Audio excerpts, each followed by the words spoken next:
ਦੋਸਤੋ, ਉਹ ਪਰਮਾਤਮਾ ਆਪਣੇ ਸੱਚੇ ਭਗਤਾਂ ਦੇ ਨਾਲ ਹਮੇਸ਼ਾ ਰਹਿੰਦਾ ਏ ਤੇ ਦੁਨੀਆ ਦੀ ਹਰੇਕ ਬੁਰੀ ਸ਼ਕਤੀ ਤੋਂ ਉਹਨਾਂ ਦੀ ਰੱਖਿਆ ਕਰਦਾ ਏ ਤੇ ਆਪਣੇ ਸੱਚੇ ਮੁਰੀਦ ਦੀ ਉਹ ਪਰਮਾਤਮਾ ਕਦੇ ਵੀ ਪਿੱਠ ਨਹੀਂ ਲੱਗਣ ਦਿੰਦਾ।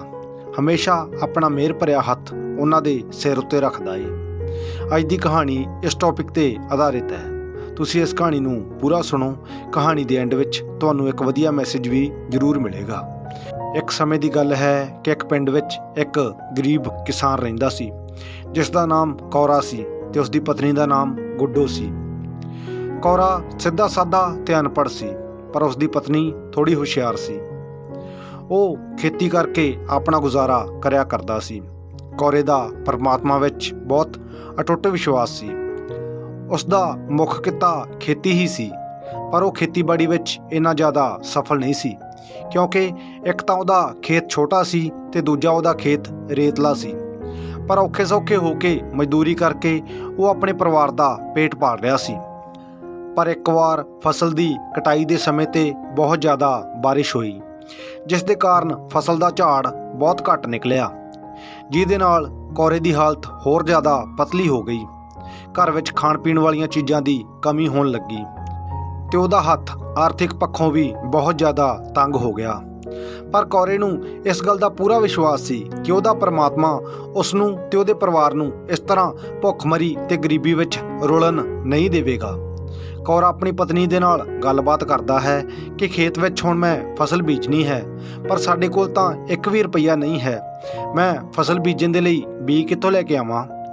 ਤਾਂ ਕੌਰਾ ਇਸ ਦੇ ਲਈ ਪਰਮਾਤਮਾ ਨੂੰ ਅਰਦਾਸ ਕਰਦਾ ਹੈ ਤੇ ਫਿਰ ਉਸ ਨੂੰ ਬਾਣੀ ਦੇ ਲਫ਼ਜ਼ ਯਾਦ ਆਉਂਦੇ ਹਨ ਕਿ ਹਿੰਮਤ ਕਰੇ ਅਗਰ ਮਰਦਾਂ ਤੋਂ ਮਦਦੇ ਖੁਦਾ, ਅਰਥਾਤ ਪਰਮਾਤਮਾ ਵੀ ਉਹਨਾਂ ਦੀ ਮਦਦ ਕਰਦਾ ਹੈ ਜੋ ਆਪਣੀ ਮਦਦ ਆਪ ਕਰਦੇ ਹਨ। ਤੇ ਫਿਰ ਕੌਰਾ ਇਹ ਫੈਸਲਾ ਕਰਦਾ ਹੈ ਕਿ ਉਹ ਪਿੰਡ ਦੇ ਸ਼ਾਹੂਕਾਰ ਦੀਸ਼ੇ ਦੇ ਕੋਲੋਂ 1 ਲੱਖ ਰੁਪਏ ਵਿਆਜ ਤੇ ਲਵੇਗਾ, ਆਪਣੀ ਖੇਤੀ ਕਰੇਗਾ।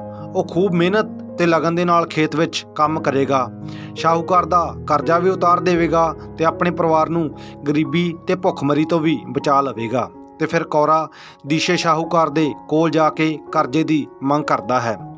ਜੋ ਦੀਸ਼ਾ ਸ਼ਾਹੂਕਾਰ ਹੁੰਦਾ ਹੈ, ਉਹ ਬਹੁਤ ਹੀ ਲਾਲਚੀ ਤੇ ਚਲਾਕ ਇਨਸਾਨ ਹੁੰਦਾ ਹੈ। ਉਹ ਕੌਰੇ ਦੀ ਮਜਬੂਰੀ ਦਾ ਫਾਇਦਾ ਉਠਾਉਂਦਾ ਹੈ ਤੇ ਉਸ ਨੂੰ 10 ਰੁਪਏ ਦੇ ਹਿਸਾਬ ਨਾਲ 1 ਲੱਖ ਰੁਪਏ ਵਿਆਜ ਤੇ ਦਿੰਦਾ ਹੈ ਤੇ ਸੋਚਦਾ ਹੈ ਕਿ ਇਹ ਮਾਮੂਲੀ ਕਿਸਾਨ ਮੇਰਾ ਕਰਜ਼ ਤਾਂ ਚੁਕਾ ਨਹੀਂ ਪਾਵੇਗਾ ਤੇ ਫਿਰ ਬਦਲੇ ਵਿੱਚ ਮੈਂ ਇਹਦੇ ਕੋਲੋਂ ਇਹਦਾ ਖੇਤ ਵੀ ਹੜੱਪ ਲਵਾਂਗਾ। ਮੇਰਾ ਤਾਂ ਇਸ ਨੂੰ ਕਰਜ਼ਾ ਦੇਣ ਦੇ ਵਿੱਚ ਫਾਇਦਾ ਹੀ ਫਾਇਦਾ ਹੈ। ਕੌਰਾ ਪੈਸੇ ਲੈ ਕੇ ਆਪਣੇ ਘਰ ਆਉਂਦਾ ਹੈ ਤੇ ਖੇਤੀ ਕਰਨ ਦੇ ਲਈ ਬੀਜ ਲੈ ਕੇ ਆਉਂਦਾ ਹੈ ਤੇ ਫਿਰ ਖੇਤਾਂ ਵਿੱਚ ਕੰਮ ਕਰਨਾ ਸ਼ੁਰੂ ਕਰ ਦਿੰਦਾ ਹੈ। ਉਹ ਖੇਤਾਂ ਵਿੱਚ ਖੂਬ ਮਿਹਨਤ ਤੇ ਲਗਨ ਦੇ ਨਾਲ ਕੰਮ ਕਰਦਾ ਹੈ ਤੇ ਫਿਰ ਕੁਝ ਕੁ ਮਹੀਨਿਆਂ ਬਾਅਦ ਉਹਦੀ ਮਿਹਨਤ ਰੰਗ ਲਿਆਉਂਦੀ ਹੈ। ਉਹਦੀ ਫਸਲ ਬਹੁਤ ਵਧੀਆ ਤਿਆਰ ਹੋਣ ਲੱਗਦੀ ਹੈ। ਇਸ ਗੱਲ ਦਾ ਜਦੋਂ ਦੀਸ਼ੇ ਸ਼ਾਹੂਕਾਰ ਨੂੰ ਪਤਾ ਲੱਗਦਾ ਹੈ ਤਾਂ ਉਹ ਸੋਚਦਾ ਹੈ ਕਿ ਇਸ ਤਰ੍ਹਾਂ ਤਾਂ ਕੌਰਾ ਮੇਰਾ ਕਰਜ਼ਾ ਵੀ ਉਤਾਰ ਦੇਵੇਗਾ ਤੇ ਮੇਰੇ ਹੱਥੋਂ ਇਹ ਖੇਤ ਵੀ ਨਿਕਲ ਜਾਵੇਗਾ। ਤਾਂ ਦੀਸ਼ਾ ਆਪਣਾ ਸ਼ੈਤਾਨੀ ਦਿਮਾਗ ਲਗਾਉਂਦਾ ਹੈ ਤੇ ਇੱਕ ਰਾਤ ਆਪਣੇ ਆਦਮੀਆਂ ਨੂੰ ਭੇਜ ਕੇ ਕੌਰੇ ਦੇ ਖੇਤ ਵਿੱਚ ਬਲਦ ਨੂੰ ਛੁਡਵਾ ਦਿੰਦਾ ਹੈ ਤੇ ਉਸ ਦੀ ਫਸਲ ਨੂੰ ਬਰਬਾਦ ਕਰਵਾ ਦਿੰਦਾ ਹੈ।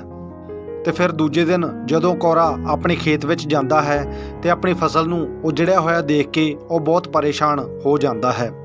ਉਹ ਇਸ ਦੇ ਲਈ ਪਰਮਾਤਮਾ ਨੂੰ ਜ਼ਿੰਮੇਵਾਰ ਠਹਿਰਾਉਂਦਾ ਹੈ ਤੇ ਉਸ ਨੂੰ ਬੁਰਾ ਭਲਾ ਬੋਲਣ ਲੱਗਦਾ ਹੈ ਤੇ ਕਹਿੰਦਾ ਹੈ ਕਿ ਮੈਂ ਤੇਰਾ ਇੰਨਾ ਸੇਵਾ ਸਿਮਰਨ ਕਰਦਾ ਹਾਂ, ਇੱਕ ਤੂੰ ਹੈ ਜੋ ਸਿਰਫ ਮੈਨੂੰ ਠੋਕਰਾਂ ਹੀ ਮਾਰੀ ਜਾ ਰਿਹਾ ਹੈ। ਉਹ ਗੁੱਸੇ ਵਿੱਚ ਪਰਮਾਤਮਾ ਨੂੰ ਕਹਿੰਦਾ ਹੈ ਕਿ ਜੇਕਰ ਮੇਰੀ ਹਾਲਤ ਐਸੀ ਹੀ ਰਹਿਣੀ ਹੈ ਤਾਂ ਫਿਰ ਮੈਨੂੰ ਤੈਨੂੰ ਮੰਨਣ ਦਾ ਕੀ ਫਾਇਦਾ ਏ, ਜਾਂ ਮੈਂ ਅੱਜ ਤੋਂ ਬਾਅਦ ਤੇਰਾ ਸੇਵਾ ਸਿਮਰਨ ਨਹੀਂ ਕਰਾਂਗਾ। ਤੇ ਫਿਰ ਕੌਰੇ ਨੂੰ ਸ਼ਾਹੂਕਾਰ ਦੇ ਕਰਜ਼ ਦਾ ਚੇਤਾ ਆਉਂਦਾ ਹੈ ਤੇ ਉਸ ਨੂੰ ਚਿੰਤਾ ਹੋਣ ਲੱਗਦੀ ਹੈ ਕਿ ਹੁਣ ਮੈਂ ਕਰਜ਼ ਕਿੱਥੋਂ ਉਤਾਰਾਂਗਾ, ਕਿਸ ਤਰ੍ਹਾਂ ਉਤਾਰਾਂਗਾ। ਤੇ ਫਿਰ ਜਿਵੇਂ ਹੀ ਸ਼ਾਹੂਕਾਰ ਨੂੰ ਕੌਰੇ ਦੀ ਫਸਲ ਤਬਾਹ ਹੋਣ ਦਾ ਸਮਾਚਾਰ ਮਿਲਦਾ ਹੈ ਤਾਂ ਉਹ ਕੌਰੇ ਦੇ ਕੋਲ ਜਾਂਦਾ ਹੈ ਤੇ ਕਹਿੰਦਾ ਹੈ ਕਿ ਤੂੰ ਮੈਨੂੰ ਆਪਣੀ ਫਸਲ ਦੀ ਕਟਾਈ ਤੇ ਕਰਜ਼ ਵਾਪਸ ਕਰਨ ਦਾ ਵਾਅਦਾ ਕੀਤਾ ਸੀ, ਪਰ ਤੇਰੀ ਸਾਰੀ ਫਸਲ ਤਾਂ ਤਬਾਹ ਹੋ ਗਈ। ਹੁਣ ਤੂੰ ਮੇਰੇ ਪੈਸੇ ਮੈਨੂੰ ਕਿੱਥੋਂ ਵਾਪਸ ਦੇਵੇਂਗਾ? ਪਰ ਮੈਨੂੰ ਤਾਂ ਮੇਰਾ ਪੈਸਾ ਚਾਹੀਦਾ ਏ ਤੇ ਉਹ ਵੀ ਅੱਜ ਹੀ ਚਾਹੀਦਾ ਏ। ਤਾਂ ਸ਼ਾਹੂਕਾਰ ਦੀ ਗੱਲ ਸੁਣ ਕੇ ਕੌਰਾ ਸ਼ਾਹੂਕਾਰ ਦੀ ਮਿੰਨਤ ਕਰਦਾ ਹੈ ਤੇ ਕਹਿੰਦਾ ਹੈ ਕਿ ਮੇਰੀ ਸਾਰੀ ਫਸਲ ਤਬਾਹ ਹੋ ਗਈ ਹੈ, ਮੈਨੂੰ ਥੋੜ੍ਹਾ ਹੋਰ ਸਮਾਂ ਚਾਹੀਦਾ ਹੈ, ਮੈਂ ਅਜੇ ਤੁਹਾਡਾ ਕਰਜ਼ਾ ਨਹੀਂ ਉਤਾਰ ਸਕਦਾ। ਤਾਂ ਅੱਗੋਂ ਸ਼ਾਹੂਕਾਰ ਕਹਿੰਦਾ ਹੈ ਕਿ ਤੂੰ ਮੇਰੇ ਨਾਲ ਜ਼ੁਬਾਨ ਕੀਤੀ ਸੀ ਕਿ ਇਸ ਫਸਲ ਦੀ ਕਟਾਈ ਤੇ ਤੂੰ ਮੈਨੂੰ ਮੇਰਾ ਕਰਜ਼ਾ ਚੁਕਾ ਦੇਵੇਂਗਾ, ਪਰ ਤੂੰ ਆਪਣੀ ਜ਼ਬਾਨ ਉੱਤੇ ਅੱਜ ਨਹੀਂ ਖੜ ਸਕਿਆ ਤਾਂ ਫਿਰ ਕੱਲ੍ਹ ਦਾ ਕੀ ਭਰੋਸਾ ਏ। ਜੇਕਰ ਤੇਰੀ ਫਸਲ ਉੱਜੜ ਗਈ ਤਾਂ ਇਹਦੇ ਵਿੱਚ ਮੈਂ ਕੀ ਕਰ ਸਕਦਾ ਹਾਂ। ਮੈਨੂੰ ਤਾਂ ਮੇਰੇ ਪੈਸੇ ਚਾਹੀਦੇ ਹਨ, ਅੱਜ ਹੀ ਚਾਹੀਦੇ ਹਨ ਤੇ ਹੁਣੇ ਹੀ ਚਾਹੀਦੇ ਹਨ। ਤੇ ਜੇਕਰ ਤੂੰ ਮੇਰੇ ਪੈਸੇ ਵਾਪਸ ਨਹੀਂ ਕਰ ਸਕਦਾ ਤਾਂ ਅੱਜ ਤੂੰ ਇਹ ਤੇਰਾ ਖੇਤ ਮੇਰਾ ਹੋਇਆ। ਤੇ ਫਿਰ ਸ਼ਾਹੂਕਾਰ ਕੌਰੇ ਦੇ ਖੇਤ ਉੱਤੇ ਕਬਜ਼ਾ ਕਰ ਲੈਂਦਾ ਹੈ। ਤੇ ਫਿਰ ਕੌਰਾ ਤੇ ਉਹਦੀ ਪਤਨੀ ਗੁੱਡੋ ਪਿੰਡ ਦੇ ਸਰਪੰਚ ਬਾਪੂ ਦਾਰਾ ਸਿੰਘ ਦੇ ਕੋਲ ਜਾਂਦੇ ਹਨ ਤੇ ਆਪਣੀ ਸਾਰੀ ਹੱਡਬੀਤੀ ਸਰਪੰਚ ਨੂੰ ਸੁਣਾਉਂਦੇ ਹਨ। ਤੇ ਫਿਰ ਸਰਪੰਚ ਸ਼ਾਹੂਕਾਰ ਨੂੰ ਬੁਲਾਉਂਦਾ ਹੈ ਤੇ ਮਾਮਲੇ ਦੀ ਸੁਣਵਾਈ ਕਰਦਾ ਹੈ। ਸ਼ਾਹੂਕਾਰ ਸਰਪੰਚ ਨੂੰ ਦੱਸਦਾ ਹੈ ਕਿ ਕੌਰੇ ਨੇ ਮੇਰੇ ਕੋਲੋਂ 1 ਲੱਖ ਰੁਪਏ ਕਰਜ਼ਾ ਲਿਆ ਸੀ ਤੇ ਫਸਲ ਦੀ ਕਟਾਈ ਤੇ ਪੈਸੇ ਵਾਪਸ ਕਰਨ ਦੀ ਜ਼ੁਬਾਨ ਦਿੱਤੀ ਸੀ, ਪਰ ਉਸ ਦੀ ਫਸਲ ਤਬਾਹ ਹੋ ਗਈ, ਜਿਸ ਦੇ ਕਾਰਨ ਉਹ ਮੇਰਾ ਕਰਜ਼ ਚੁਕਾ ਨਹੀਂ ਸਕਿਆ ਤੇ ਇਸੇ ਕਾਰਨ ਹੀ ਮੈਂ ਉਹਦੇ ਖੇਤ ਉੱਤੇ ਕਬਜ਼ਾ ਕਰ ਲਿਆ। ਹੁਣ ਉਹਦਾ ਖੇਤ ਮੇਰਾ ਹੈ।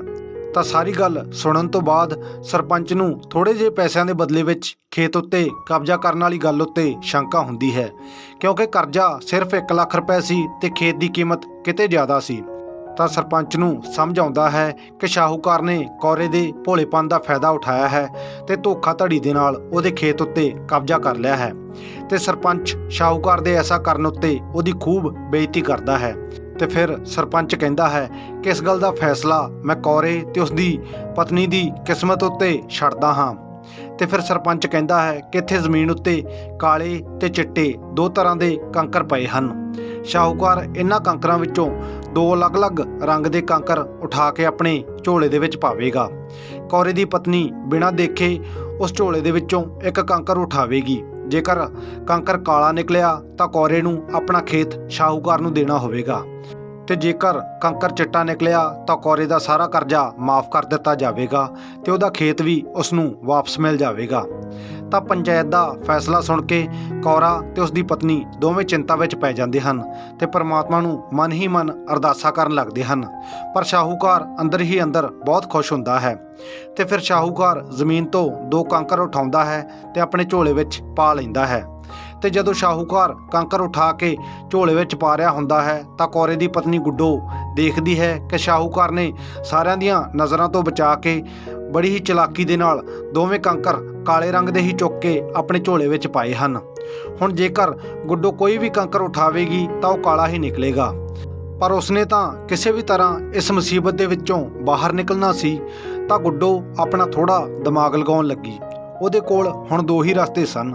ਪਹਿਲਾ, ਝੋਲੇ ਵਿੱਚੋਂ ਕੰਕਰ ਕੱਢਦੇ ਸਮੇਂ ਜੇਕਰ ਕੰਕਰ ਕਾਲਾ ਨਿਕਲੇ ਤਾਂ ਚੁੱਪਚਾਪ ਆਪਣਾ ਖੇਤ ਉਹ ਸ਼ਾਹੂਕਾਰ ਦੇ ਹਵਾਲੇ ਕਰ ਦੇਵੇ ਤੇ ਦੂਜਾ, ਜਾਂ ਫਿਰ ਸਰਪੰਚ ਨੂੰ ਸ਼ਾਹੂਕਾਰ ਦੀ ਚਲਾਕੀ ਬਾਰੇ ਦੱਸ ਦੇਵੇ। ਦੱਸਣ ਤੇ ਵੀ ਇਸ ਮੁਸੀਬਤ ਤੋਂ ਉਸ ਨੂੰ ਛੁਟਕਾਰਾ ਨਹੀਂ ਮਿਲਣ ਵਾਲਾ ਸੀ, ਕਿਉਂਕਿ ਸਰਪੰਚ ਨੇ ਸ਼ਾਹੂਕਾਰ ਦੇ ਕੋਲੋਂ ਕੰਕਰ ਬਦਲਾ ਦੇਣੇ ਸੀ ਤੇ ਅੰਤ ਵਿੱਚ ਫੈਸਲਾ ਉਹਦੀ ਕਿਸਮਤ ਉੱਤੇ ਹੀ ਨਿਰਭਰ ਕਰਨਾ ਸੀ।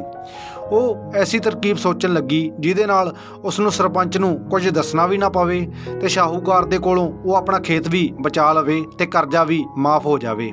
ਤੇ ਫਿਰ ਗੁੱਡੋ ਦੇ ਦਿਮਾਗ ਵਿੱਚ ਇੱਕ ਆਈਡੀਆ ਆਇਆ।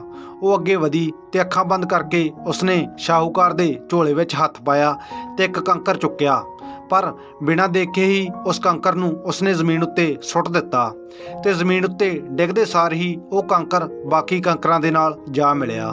ਤੇ ਫਿਰ ਗੁੱਡੋ ਥੋੜ੍ਹਾ ਨਾਟਕ ਕਰਦੇ ਹੋਏ ਬੋਲੀ ਕਿ ਸਰਪੰਚ ਸਾਹਿਬ ਮਾਫ ਕਰਿਓ, ਮੇਰੇ ਉਸ ਕੰਕਰ ਨੂੰ ਦੇਖਣ ਤੋਂ ਪਹਿਲਾਂ ਹੀ ਉਹ ਕੰਕਰ ਮੇਰੇ ਹੱਥ ਵਿੱਚੋਂ ਫਿਸਲ ਕੇ ਜ਼ਮੀਨ ਉੱਤੇ ਜਾ ਡਿੱਗਿਆ। ਤਾਂ ਇਹ ਸੁਣ ਕੇ ਸਰਪੰਚ ਨੇ ਥੋੜ੍ਹਾ ਦਿਮਾਗ ਲਗਾਇਆ ਤੇ ਫਿਰ ਗੁੱਡੋ ਨੂੰ ਕਿਹਾ ਕਿ ਕੋਈ ਗੱਲ ਨਹੀਂ, ਜੋ ਕੰਕਰ ਜ਼ਮੀਨ ਉੱਤੇ ਡਿੱਗਿਆ ਹੈ ਉਸ ਨੂੰ ਪਹਿਚਾਨਣਾ ਤਾਂ ਹੁਣ ਮੁਸ਼ਕਲ ਹੈ, ਪਰ ਹੁਣ ਤੂੰ ਸ਼ਾਹੂਕਾਰ ਦੇ ਝੋਲੇ ਵਿੱਚੋਂ ਦੂਜਾ ਕੰਕਰ ਚੁੱਕ ਕੇ ਦੇਖ। ਉਹ ਕੰਕਰ ਜਿਹੜੇ ਰੰਗ ਦਾ ਵੀ ਹੋਵੇਗਾ ਉਸ ਦੇ ਉਲਟ ਰੰਗ ਦਾ ਕੰਕਰ ਹੀ ਜ਼ਮੀਨ ਉੱਤੇ ਡਿੱਗਿਆ ਹੋਵੇਗਾ। ਤੇ ਫਿਰ ਸਾਰੇ ਲੋਕ ਸਰਪੰਚ ਦੀ ਇਸ ਗੱਲ ਤੋਂ ਸਹਿਮਤ ਹੋ ਗਏ। ਇੱਧਰ ਇਹ ਸੁਣ ਕੇ ਸ਼ਾਹੂਕਾਰ ਦੇ ਤੋਤੇ ਉੱਡ ਗਏ, ਪਰ ਹੁਣ ਉਹ ਕੁਝ ਬੋਲ ਵੀ ਨਹੀਂ ਸਕਦਾ ਸੀ ਕਿਉਂਕਿ ਪਾਸਾ ਤਾਂ ਪਲਟ ਹੀ ਗਿਆ ਸੀ। ਤੇ ਫਿਰ ਉਹ ਚੁੱਪ ਹੀ ਰਿਹਾ। ਤੇ ਕਿਸਾਨ ਦੀ ਪਤਨੀ ਨੇ ਜਦੋਂ ਝੋਲੇ ਵਿੱਚੋਂ ਦੂਜਾ ਕੰਕਰ ਕੱਢਿਆ ਤਾਂ ਉਹ ਕਾਲੇ ਰੰਗ ਦਾ ਨਿਕਲਿਆ। ਤਾਂ ਸਾਰਿਆਂ ਨੇ ਮੰਨ ਲਿਆ ਕਿ ਪਹਿਲਾਂ ਜੋ ਕੰਕਰ ਕੱਢਿਆ ਗਿਆ ਸੀ ਉਹ ਚਿੱਟੇ ਰੰਗ ਦਾ ਸੀ। ਤੇ ਫਿਰ ਕੌਰੇ ਦਾ ਖੇਤ ਉਸ ਨੂੰ ਵਾਪਸ ਕਰ ਦਿੱਤਾ ਗਿਆ ਤੇ ਉਹਦਾ ਕਰਜ਼ਾ ਮਾਫ ਕਰ ਦਿੱਤਾ ਗਿਆ। ਇਸ ਤਰ੍ਹਾਂ ਪਰਮਾਤਮਾ ਦੀ ਕਿਰਪਾ ਦੇ ਨਾਲ ਤੇ ਕੌਰੇ ਦੀ ਪਤਨੀ ਦੀ ਥੋੜ੍ਹੀ ਹੁਸ਼ਿਆਰੀ ਦੇ ਨਾਲ ਉਸਨੇ ਆਪਣਾ ਕਰਜ਼ਾ ਵੀ ਮਾਫ ਕਰਵਾ ਲਿਆ ਤੇ ਆਪਣਾ ਖੇਤ ਵੀ ਛੁਡਵਾ ਲਿਆ। ਤੇ ਇੱਧਰ ਸ਼ਾਹੂਕਾਰ ਆਪਣੀ ਕਰਨੀ ਤੇ ਪਛਤਾ ਰਿਹਾ ਸੀ, ਕਿਉਂਕਿ ਜ਼ਿਆਦਾ ਲਾਲਚ ਦੇ ਕਾਰਨ ਉਸਨੇ ਆਪਣਾ ਮੂਲ ਵੀ ਗਵਾ ਦਿੱਤਾ ਸੀ ਤੇ ਉਸ ਨੂੰ ਆਪਣੀ ਧੋਖਾਧੜੀ ਦਾ ਇਨਾਮ ਵੀ ਮਿਲ ਗਿਆ ਸੀ ਤੇ ਉਹ ਸਲਵੱਟੇ ਲੈਂਦਾ ਹੋਇਆ ਉੱਥੋਂ ਚਲਾ ਗਿਆ। ਤੇ ਫਿਰ ਕੌਰਾ ਤੇ ਉਸ ਦੀ ਪਤਨੀ ਖੁਸ਼ੀ-ਖੁਸ਼ੀ ਆਪਣੀ ਜ਼ਿੰਦਗੀ ਬਤੀਤ ਕਰਨ ਲੱਗੇ। ਤਾਂ ਦੋਸਤੋ, ਇਸ ਕਹਾਣੀ ਦੀ ਸਿੱਖਿਆ ਇਹੀ ਹੈ ਕਿ ਉਹ ਪ੍ਰਮਾਤਮਾ ਕਦੇ ਵੀ ਆਪਣੇ ਸੱਚੇ ਭਗਤਾਂ ਦੀ, ਆਪਣੇ ਬੱਚਿਆਂ ਦੀ ਬਾਂਹ ਨਹੀਂ ਛੱਡਦਾ। ਹਮੇਸ਼ਾ ਦੁੱਖ ਸੁੱਖ ਦੇ ਵਿੱਚ ਉਹਨਾਂ ਦੀ ਸਹਾਇਤਾ ਕਰਦਾ ਹੈ, ਹਮੇਸ਼ਾ ਉਹਨਾਂ ਦੇ ਨਾਲ ਪਰਛਾਵੇਂ ਦੀ ਤਰ੍ਹਾਂ ਰਹਿੰਦਾ ਹੈ ਤੇ ਹਮੇਸ਼ਾ ਬੁਰੇ ਲੋਕਾਂ ਤੋਂ ਤੇ ਬੁਰੇ ਸਮੇਂ ਤੋਂ ਆਪਣੇ ਸੱਚੇ ਭਗਤਾਂ ਦੀ ਰੱਖਿਆ ਕਰਦਾ ਹੈ। सो दोस्तों, इसी जन्म में ये दो काम करो, एक नाम जपो और प्रेम करो, किसी जीव का दिल ना दुखाना कभी, मौत याद रखो मालिक से डरो। सो दोस्तों, ਇੱਥੇ ਹੀ ਇਹ ਕਹਾਣੀ ਖਤਮ ਹੁੰਦੀ ਹੈ। ਤੁਹਾਨੂੰ ਵੀਡੀਓ ਕਿਸ ਤਰ੍ਹਾਂ ਦੀ ਲੱਗੀ ਕਮੈਂਟ ਕਰਕੇ ਜ਼ਰੂਰ ਦੱਸਿਓ। ਜੇ ਚੰਗੀ ਲੱਗੀ ਤਾਂ ਅੱਗੇ ਸ਼ੇਅਰ ਵੀ ਜ਼ਰੂਰ ਕਰਿਓ। ਜਲਦੀ ਮਿਲਦੇ ਹਾਂ ਇੱਕ ਨਵੀਂ ਮੋਟੀਵੇਸ਼ਨਲ ਵੀਡੀਓ ਦੇ ਨਾਲ। ਤਦ ਤੱਕ ਲਈ ਧੰਨਵਾਦ।